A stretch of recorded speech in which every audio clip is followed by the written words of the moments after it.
Oh, it's so idiotic. So hateful. There was no need whatever for me. Nothing but sham, she said, opening and shutting the parasol.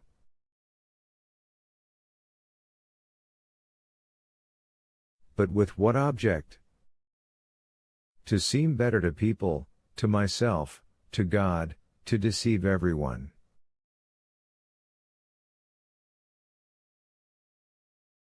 No. Now I won't descend to that. I'll be bad, but anyway not a liar, a cheat.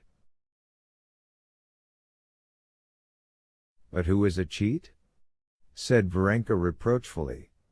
You speak as if.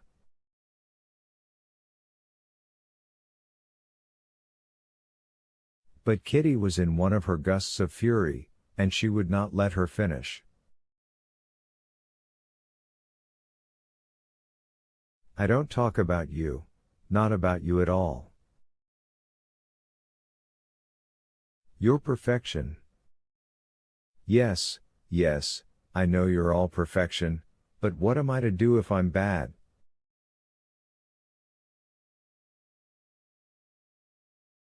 This would never have been if I weren't bad. So let me be what I am. I won't be a sham.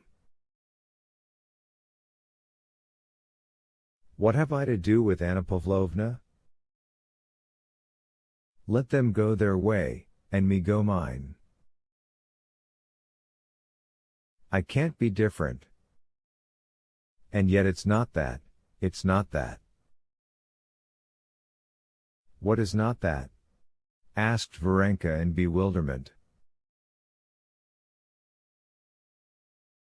Everything.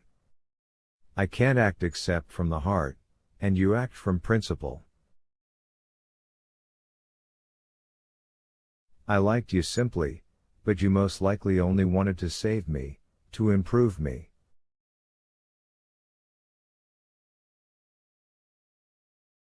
You are unjust, said Varenka.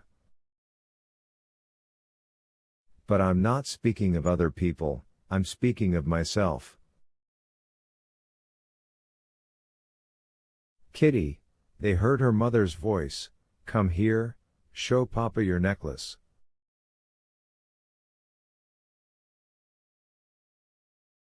Kitty, with a haughty air, without making peace with her friend, took the necklace in a little box from the table and went to her mother.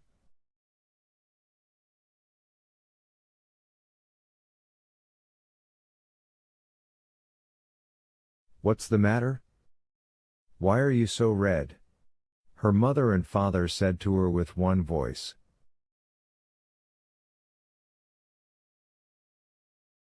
Nothing, she answered. I'll be back directly, and she ran back.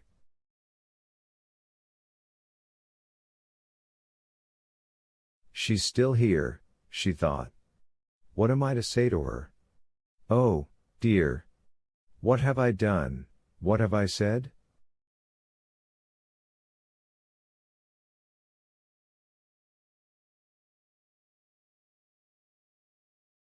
Why was I rude to her?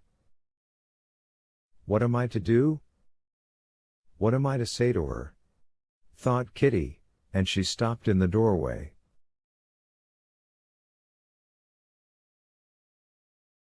Varenka in her hat and with the parasol in her hands was sitting at the table examining the spring which Kitty had broken.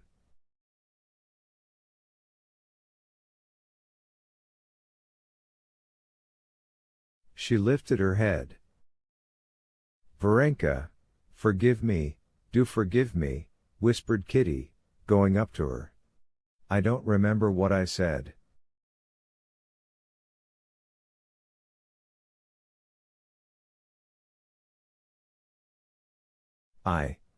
I really didn't mean to hurt you, said Varenka, smiling.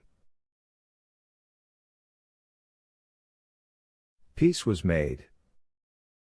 But with her father's coming all the world in which she had been living was transformed for Kitty.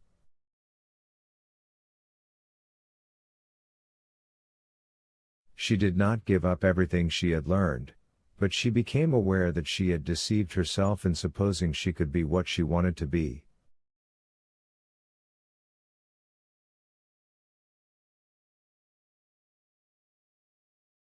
Her eyes were, it seemed, opened. She felt all the difficulty of maintaining herself without hypocrisy and self-conceit on the pinnacle to which she had wished to mount. Moreover, she became aware of all the dreariness of the world of sorrow, of sick and dying people, in which she had been living. The efforts she had made to like it seemed to her intolerable, and she felt a longing to get back quickly into the fresh air, to Russia, to Ergashova, where, as she knew from letters, her sister Dolly had already gone with her children.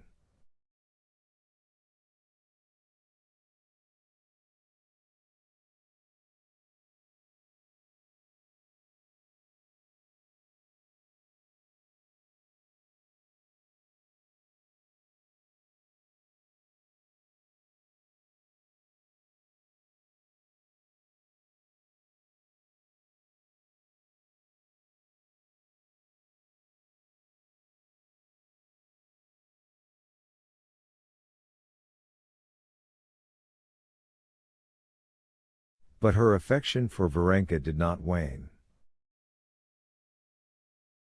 As she said goodbye, Kitty begged her to come to them in Russia. "I'll come when you get married," said Varenka. "I shall never marry." "Well, then, I shall never come." "Well, then, I shall be married simply for that." "Mind now, remember your promise," said Kitty. The doctor's prediction was fulfilled. Kitty returned home to Russia cured. She was not so gay and thoughtless as before, but she was serene. Her Moscow troubles had become a memory to her.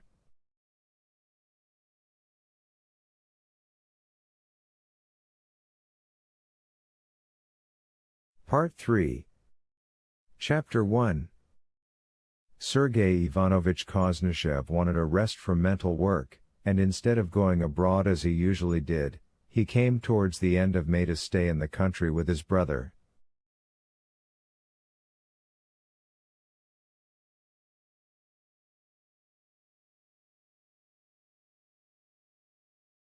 In his judgment, the best sort of life was a country life. He had come now to enjoy such a life at his brother's. Konstantin Levin was very glad to have him, especially as he did not expect his brother Nikolai that summer.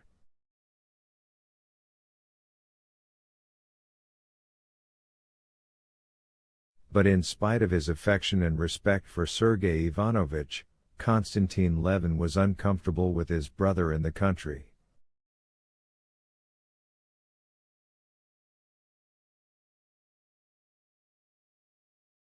It made him uncomfortable, and it positively annoyed him to see his brother's attitude to the country.